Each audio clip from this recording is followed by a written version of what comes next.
So hello again, welcome to this session called Be Technologically Prepared. This is a session that's mostly for PTS students, so we're excited to share this with you. Just so that you know, this session is recorded, so hopefully you're okay with that, and you can either review it later or pass on to some of your classmates, if you know anybody, that they can certainly access the recording. I'll put the link in the chat in a minute here.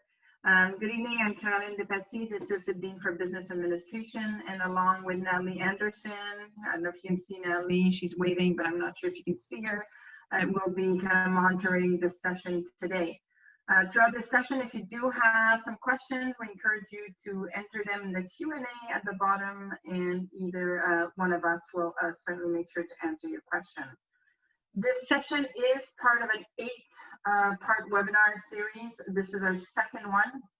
And really the reason we're doing this over the summer is to help you be better prepared for your classes in September. So again, the Tuesday sessions are for PTS students only, and more geared towards that. Our facilitator today is Phil Reamer. Phil is the Associate Dean for Operations Management in the School of Business and Media at BCIT.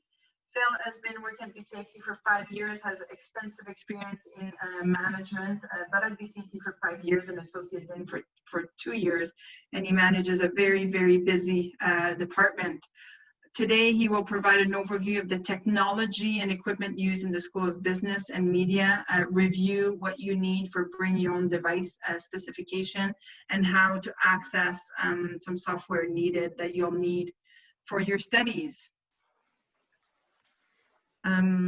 What else here? I think I'll remind you of the next session at the end of today. I don't need to talk about this right now. So I think that's it. I've said everything. So without further ado, I would like you to pass the microphone to Phil, and you can go ahead. And again, I remind you to engage in the Q&A if needed.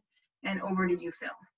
Okay, thank you, Carolyn, and thank you and Natalie for your support tonight. And welcome everybody. So let's start off with an agenda. So we've been through the introduction. I'm going to give you an overview of the technology at BCIT. We'll look at the bring your own device specifications and other devices. Then I'm going to show you about how to connect to the BCIT systems and give you an opportunity for questions. You're actually going to have an opportunity for questions at 2 points. One at the end of the BYOD spec review, and then near the end of the presentation. Okay, so I'll prompt you at those points. So carrying on, so this presentation will be covered in a PDF document, and will be available at this link here. And I think either Natalie or Carolyn, you're going to put that in the chat probably. So that's probably the only critical thing you need to record, so that you can download that PDF. And all the verbiage and links that are in this presentation will be in that document, so you don't have to make a bunch of notes. Okay, so moving on. So at BCIT, in this little graphic, I'm just trying to show you, you're going to be working from home because pretty much all of our courses will be online. So you'll have your student computer from home, working through the internet to connect to BCIT and the various servers at BCIT. I'm also showing a wireless access point that they seem to be everywhere on campus, in the classrooms, in the hallways, everywhere. So you'll be able to access, once we finally return to campus, you will be able to access everything wirelessly. And then on the right is the list of the various systems, software applications we're using. A thing to note is that when you log into the various systems at BCIT, you use your student number. So that's an A number. If you should already have that. I think you get that as you apply to the program. And a single password, so you don't have to have multiple passwords for all these different systems. So all those different systems you see listed in that box, we're going to go through that in this overview as well. But first, we're going to look at the BYOD specs, which is next up. So at this link, you will find the specs, but I've also got them in the slides here, and we're going to walk through them quickly so I can make sure you understand what we need here. So let's start with the computer requirements. We're recommending at least a 13-inch screen, you can go bigger if you like. Windows 10 or Mac OS. Catalina, I think it just got updated actually, so that's coming out. So whatever the current Mac OS is. An i5 or i7 processor. If your budget allows, get the more powerful processor. You really need 8 gigabytes of RAM as a minimum, and at least 128 gigabytes solid state drive. The wireless standards, 802.11n or up to AC. If you can get the 2x2 wireless. It'll provide faster data transfer. Make sure you have a webcam. You can use Chrome, Safari, Firefox for a web browser. Make sure you have a power cord, of course, and you need at least a 2-hour battery life, because when we get back to classrooms, we're still expecting students to bring their own device, and that's how you will be doing a lot of your work. Access to a printer. I'm going to talk about a printer on the next page. Optional item, if your budget permits, a touchscreen option for your computer. So if you're thinking about a device like a Microsoft Surface, that's certainly a good device. I actually use that myself.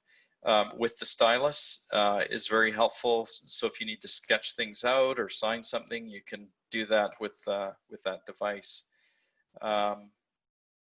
Carrying on with the app, the notes at the bottom, the application software, BCIT will provide you access to Microsoft Office 365. You can install it locally on your machine, and I will show you the web pages where you can access that. Regarding Windows or Mac OS, we recommend Windows-based computers, although some programs, like if you're in graphic arts, may recommend a Mac computer, and they have specific requirements we're going to get into in the coming pages here. But if you're running a Mac OS machine, you really need to run some of the applications in Windows, so you'll need to do an install of like Parallels onto the Mac and then install Windows on top of that. So the installation becomes a little more complicated. I have a Mac at home and I do that. You'll find the keyboard shortcuts are not the same between Windows and Mac. My personal preference in business is a Windows-based machine. However, there are certain areas of business like graphic arts where the machine of choice is a Mac. So, you know, I wouldn't deter you from going down that road.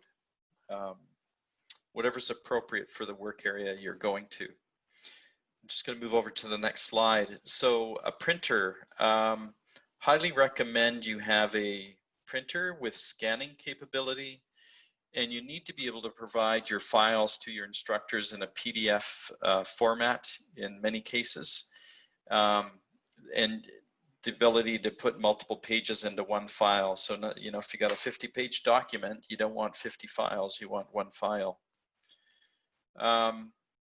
You really don't want to submit your work in the form of a photo. Those file sizes are typically too large and they're just going to eat up a lot of space.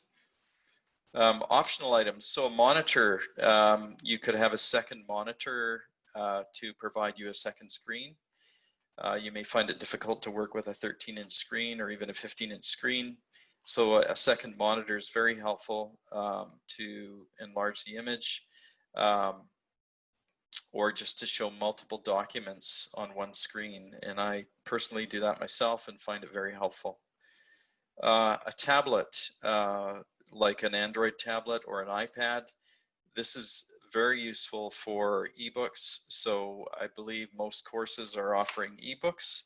And I've personally done that and found it very useful to have a separate tablet device for my books, and then I can continue to work on my computer at the same time and have that beside my computer. So something to consider if you have the budget. Headset with microphone, and you want a reasonable quality device, you can get one of those for less than 50 bucks. Logitech and many others make good product. And you really don't want to just use your computer microphone and speakers.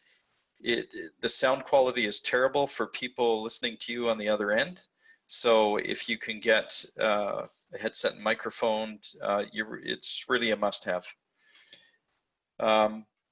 Digital arts and media and also broadcast have specific requirements for computers, and they're found in the program pages under cost and supplies. So I'm going to take you to one of those right now as an example. So I'm just going to stop sharing the presentation, and I'm going to move over to my web page that I have open here. So what I'm showing you here is the program for digital design and development. Now, even though it's a full-time program, and I know most of you folks are probably part-time studies, this is where in here, the cost and supplies page, it shows you tuition fees, books and supplies, and this is where it gets into the specific requirements for the program. So even though you may be in part-time, you can have a look in your program under cost and supplies and see if there's any specific requirements. If there isn't, then you can go with the general spec that we've just gone through. So that is the bring your own device specs. And now I'd just like to give you the opportunity to ask any questions.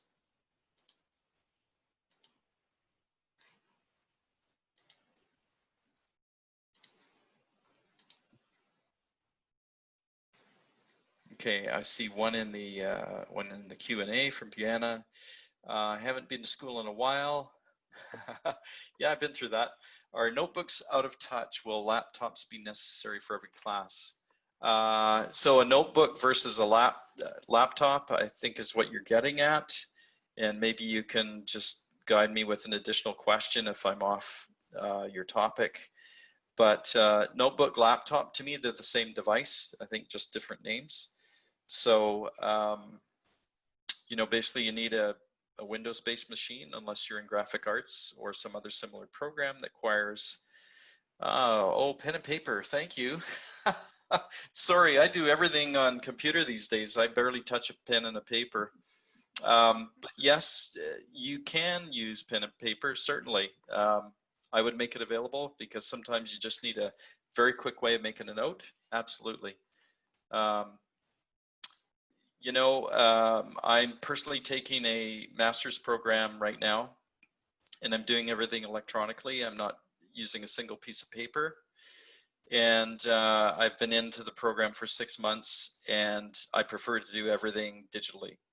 So that's my personal preference. If you can make that work, then great for you, but nothing to stop you from going back to paper. Thank you. I hope that helps. And next question. Hello, for the printer, before I purchase it, should I ask for my instructor first? My program is public relations, social media, and digital marketing. Yes, you can. You could actually email your program head. I think they could provide you some guidance on that. Or, you know, wait till you see your instructor, assuming you can run out and get one quickly. Hopefully that's not an issue in terms of supply and demand on printers, but I would try to address that one sooner than later, rather than waiting for your instructor.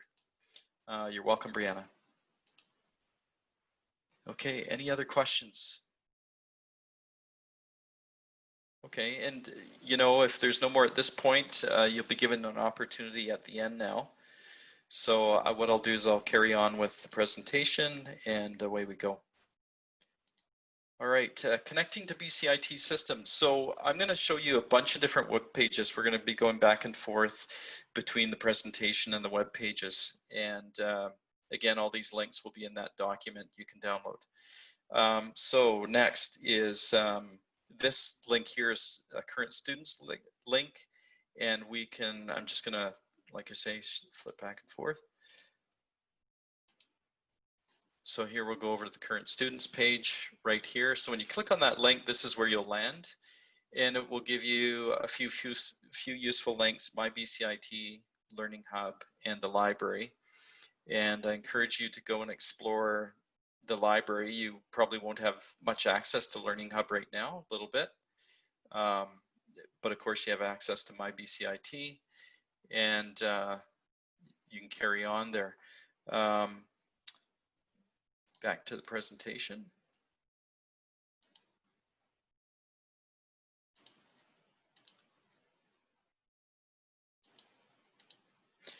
Okay, My BCIT, I imagine many of you have been in here already, but I'm just going to go back to it so you get a sense of what that looks like.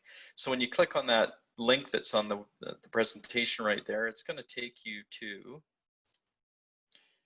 this web page.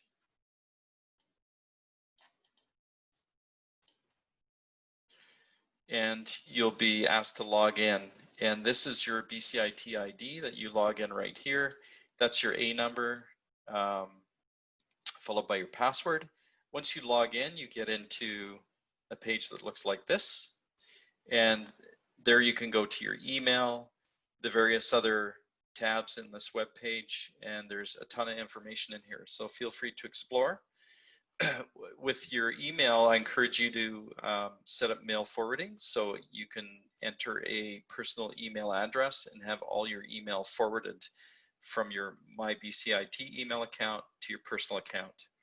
And you can actually reply directly to whoever the originator is of that email from your personal email account, so you don't have to worry about logging back into My BCIT.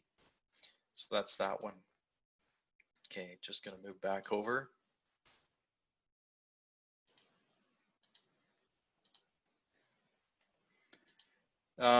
Next is timetabling. Now this timetabling, sorry. Whoops, that went forward a page, sorry. Okay, this timetabling site is really directed for full-time studies students only. I'm going to briefly show it to you in case there's some of you out there, but it will not work for full-time, pardon me, part-time. So your part-time schedules are through My BCIT, but let me give a quick look in case there's anybody from full-time school out there that wants to see this. So when you click on that link, you're going to see this web page, and summer 2020 is the current term, but the fall term for most of our programs that are starting. You would click on that button there. You would come down here to your program and select your program. So from your set number is where you're going to get your program ID. So if you were in the Business Operations Management program, your program number is, or program code is OPMT. Click on that, and then now you can click on what set you're in. So 1A or 1B, I'll click on 1A. And here's the schedule for 1A. And this is the schedule starting the first week in September that we're open, which is the 8th, right after Labor Day, the 8th, and shows your classes, shows your instructor name. The underscored text are links. So if you actually click on one, you can go and look at the instructor's schedule. That's the courses that are assigned to them. What's missing from here, because it's early yet, is the instructor's office hours if you need to visit them. In this case, Myra, she has not entered her office hours yet. It's just way too early. Instructors really don't do that till about just before classes start.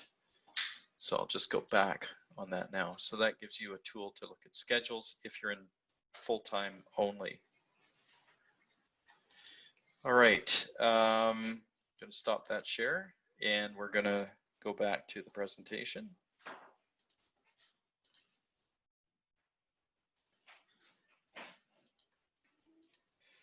Okay, next we're going to look at IT services. So at this link, we'll go over to IT. So if you're having computer issues or need help with different things, you can go over there. So let's have a look at that web page.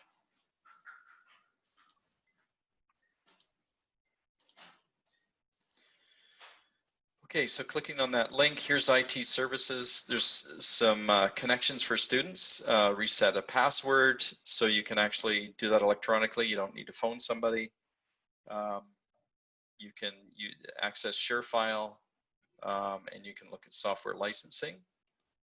And let me just flip back, do a check here. My next slide I'm just going to go to is about the knowledge base. When you click on that link, it'll take you to this area here. And so you can do a search for information about various topics, and there may be some help in the knowledge base for any technical issues you're having. And you can get the information you need that way. Okay, I'm just going to go back to the presentation.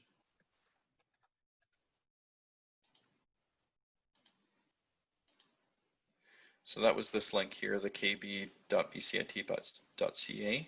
was the knowledge base link. All right, the technology service desk. So this is where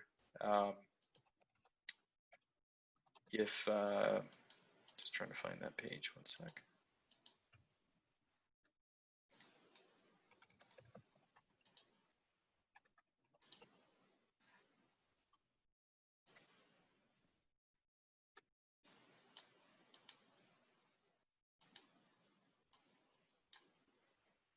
I must have missed that one when I got ready.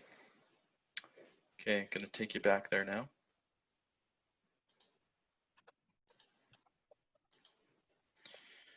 This web page gives you the information to contact the technology service desk. It has their hours at the bottom, and so showing from the time of the year or during the summer when they're available to help you.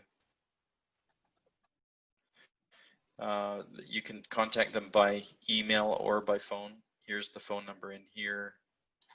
The techhelp.bcit.ca, there's the email. And they're very helpful. They're not really here to help you with your personal computer. Like if you're having difficulty with that, that would be something you'd have to take up with your computer provider, whoever that might be. Next.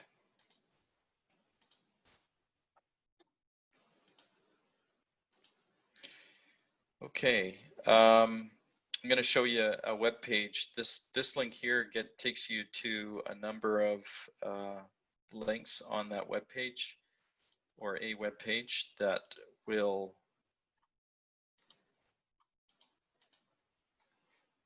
help you. That's this one here, how to log in. So if you're wondering how do I log in and what do I need for my BCIT, here's a link. Computer workstations, that's in-class workstations, which is not operational at this time because all the courses are online. If you need tech help, ShareFile, other software that's available to you, Learning Hub, which will be all your course delivery will be through the Learning Hub.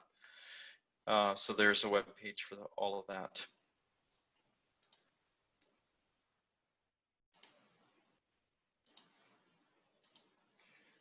Okay, moving on. Accessing software. So this is where you're going to learn about accessing Microsoft Office 365 for your own computer. We're going to go to that web page in a moment, but access to that software becomes available 2 weeks prior to your course start date. So that don't start now because your courses haven't started yet if you're starting this September. But clicking on that link will take you to this web page. Starts out with software access, and here's where you can get Microsoft Office 365, ShareFile, etc. But you would click on this link at the bottom that says Manage Software, and you'll be instructed to log in with your A number, your student number, and your usual password, and then you'll be able to follow the instructions to gain access to Microsoft Office 365. If there is any additional software that your instructors asked you to access through this system, you would go into the Microsoft Azure part of that system to access that software. And here you can see there are links to the BCIT knowledge base article about using this portion of software access. So there's always help in there as well. Okay, sec. Next slide, I'm not going to go back there just yet, is about ShareFile, but I'm just going to go over to that page, which is right here. So that link I'm going to show you on the slide when I go back is to ShareFile. And here it tells you about all about how to use it. But if you install this software properly, this is going to give you a good way to store your files and share them with maybe your instructor, if they ask you to do that, or other students if you're working on a group project and you're sharing files that way. It also, if you do it properly, you can set it up so that your files are stored locally on your computer, but backed up on a BCIT server through ShareFile, and it's all done automatically, and through the internet as well. So, for example, I do that for my own files, and even when I'm working at home, it through the internet backs up all those files automatically. So it's a great tool to make sure you have a good backup. This is the PowerPoint slide that I mentioned before we looked at the web page, and here's the link to ShareFile. Going forward, LTC is Learning and Teaching Center Student Resources. We're going to go look at that in a second, but your instructors will ask you to join them in the virtual classroom and other parts of the Learning Hub. And this part of the LTC student resources has some help information for you about those various things as well. Should also note that when you, and that's mainly down here in the Educational Technology Services, ETS, and then you can go here to the job aids, which is this page here. And it has all kinds of help for you about different topics. Virtual classroom over on the left, the Learning Hub itself, textbooks, accessibility services, that kind of thing. I'll just go back. Should note, when you actually get to campus, when we return to classroom on campus, AV Services is another department that can provide you with equipment like projectors or additional laptops or presentation remotes if you need those for presenting to your instructor or other groups. So I'll just head back over here now to the presentation.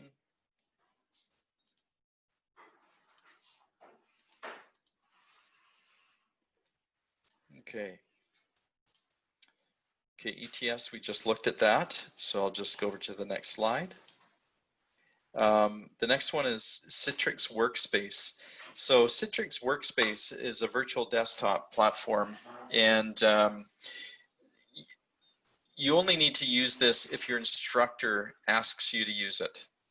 And there may be certain software that your instructor will have you use as part of the course, and it may be through Workspace. So what I encourage you to do is just go and make sure you can gain access, and you can click on this link, follow the instructions. Again, you use your student ID number to log in, that kind of thing, and know that you have access to it and are ready to go if your instructor asks you to do that.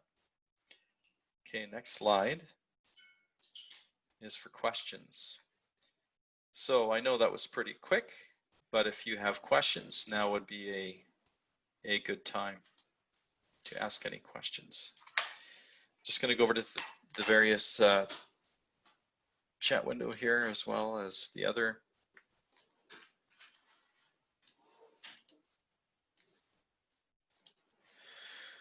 Okay, could you please show how to forward the email to the personal email address? You know what? It's been so long since I've done that, like 5 years ago. I don't think I can remember exactly how to do that, but let's give it a try. Bear with me a sec here.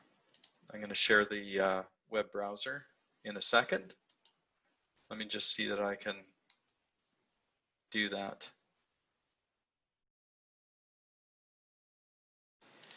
Okay.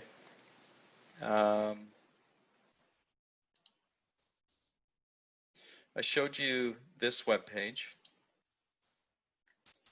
and if you click on this link, you get a different window that pops up, and I'm actually going to have to, I think, share that window separately. So let me do that. If I can drag it out of the corner of my computer. One sec.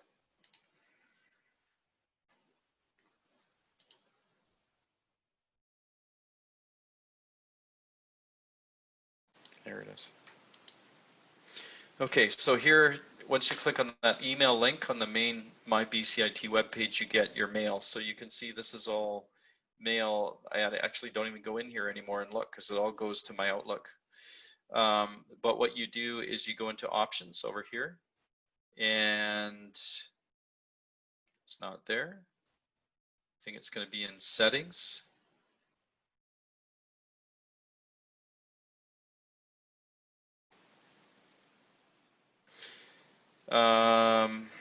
Mail forwarding down here. Enable forwarding. And then you can see my mail forward list is to praymer@bcit.ca. That's my BCIT email to my Outlook. And that's it. So you just type it in here and then click add, done. You might have to hit save up at the top. Simple as that. So there you go. I'm going to close that. Thank you, Phil. I did not know this. I'm going to do that myself right now. Oh, glad I could help you. So thanks for asking, Mana. All right, Mana. I'm just going to check your question is answered. Okay, here's another one. Another option to save other files would be USB, right? Yes, that's right. You could use a USB stick. Saving other files through USB, what do you recommend? The amount of memory? I would get a 32 gigabyte memory stick if you're going to go down that road.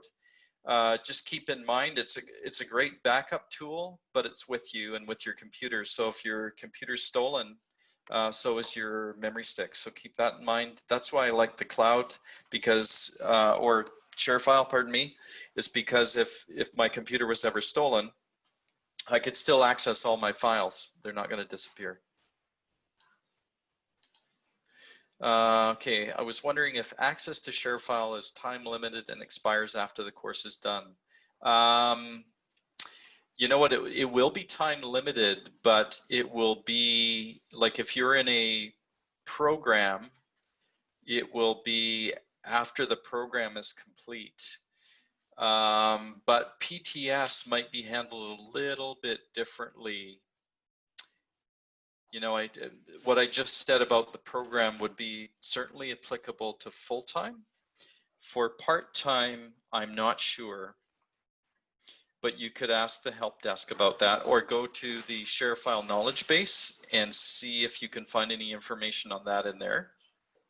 And I'm sorry, I don't have a more complete answer than that. Okay, Shaheen is asking, do you need any software specifically for labs? It all depends on the course and the instructor. So for example, if you were taking a project management course, you might use Microsoft Project, which may be available to you through the software access offering.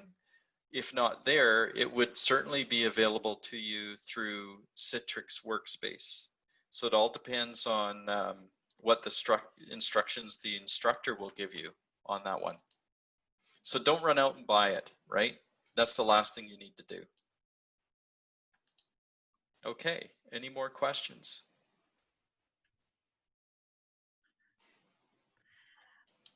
Phil, I also wanted to say to all PTS students, you should receive a welcome email from your instructor at least minimum a week prior to your course starting. So that's a good time to ask questions. But at the same time, the course you registered for should have your instructor name, and you can always contact them directly. The BCIT has the address book that you can find their address on. Most of them are, well, although PTS are, most of them are, some of them are on holidays if they teach full-time as well, but most of them will be able to reply to you throughout the summer. Yes.